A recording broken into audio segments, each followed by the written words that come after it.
16 points behind Chattahoochee. That's a number that, about that many points is what Chattahoochee needs in order to hold them off after those relays where they don't score any points. The team that Chattahoochee really needs to worry about is Walton. Walton can catch them very easily, and especially if Jack Gunning were to pull off what, in my opinion, might be a little bit of an upset today and win this 500 freestyle. If he can do that, then Walton is definitely on the right track to potentially winning a state title. And as we start this first race, lane 4, Kevin Litherland is going out. He's kind of going to throw the hammer down right now, going out a 23.7, followed by Beckenmeyer with a 24.3. Yeah, what Kevin Litherland is doing is he's really kind of daring other people to go out with him. He has the ability to go out and then settle into a good pace. A lot of these guys don't have that ability, and if they were to try and match it, they might end up hurting their overall race. The 500 is not a race that's won in the first 50, and so the guys, for instance, in lane 3, Christopher Pierce, a freshman, maybe a little bit of an inexperienced swimmer, maybe a little bit of adrenaline running. He tried to go out with him in the, with Litherland. Can he hang on? We're yet to see.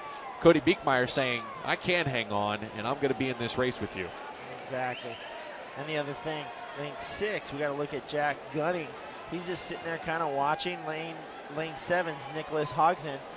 But again, what I've said all day, those freshmen, they don't know better. So we're going to keep our eyes out for Christopher Pierce. But lane 7 going into third place is Nicholas Hodgson from East Coweta. Jack Gunning started off a little bit on the slower side for the prelim swim. He kind of even splits the whole race. He goes out a little slower than most. Expect him to get back into this race. When these guys all get tired, he's just getting started. He's getting faster and faster. The key signs of somebody who may or may not swim the 1,000 or the mile for a club team. These 20 laps are the longest event that's available to these swimmers, believe it or not. Now, you're looking at Litherland and Beekmeyer. That's going to be a tough gap for Jack Gunning to close in on. And then also you got to keep in consideration Nicholas Hodgson down there in lane 7.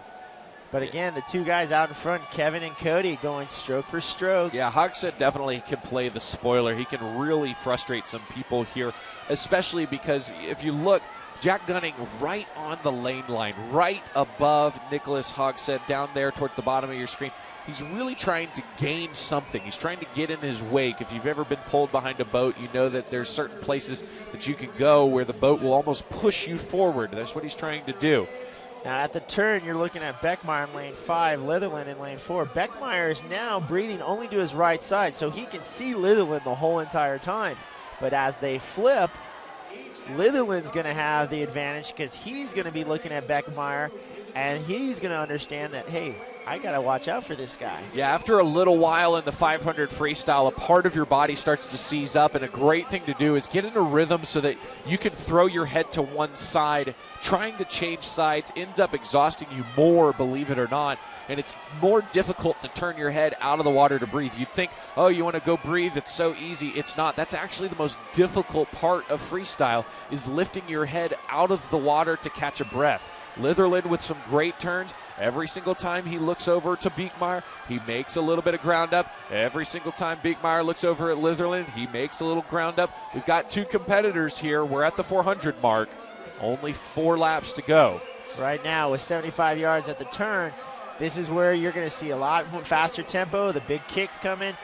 Everything they're putting into themselves, everything is going into their race right now. Yeah, there's nothing now that's about muscles. There's nothing now that's about endurance necessarily. This is all about heart at this point. You see the referee there with the bell. He's saying this is it. Kevin Litherland's kind of played a game with Cody Beekmeyer. He said, hey, you know what? Yeah, we'll settle in at this pace. We'll settle in.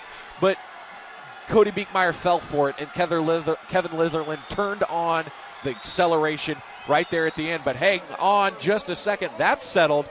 But coming in towards the left of your screen will be the race for third place, and what a race it is. And Jack Gunning came in from almost a body length behind in the last 75 yards to take third place by 0.2 of a second from Nicholas Hogson. And these teams demonstrating why they're vying for the state title. You've got Chattahoochee, Collins Hill, and Walton. They're the three teams that are at the top of the scores right now, and they're the three teams that, besides Alpharetta, they're the three teams that got up there and scored big points. Chattahoochee did what they had to do. They got those coveted 20 points, every single one of them.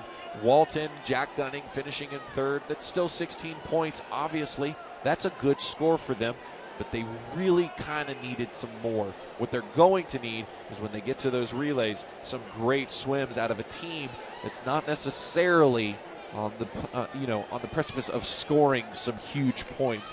Although they did make it into the A relay, which was a little bit of a surprise for them. A good surprise, but a surprise nonetheless. All right, well, looking at Kevin Litherland's time, another automatic All-American, followed by Cody Beekmeyer, another All-American, and then Jack Gunning, All-American consideration. So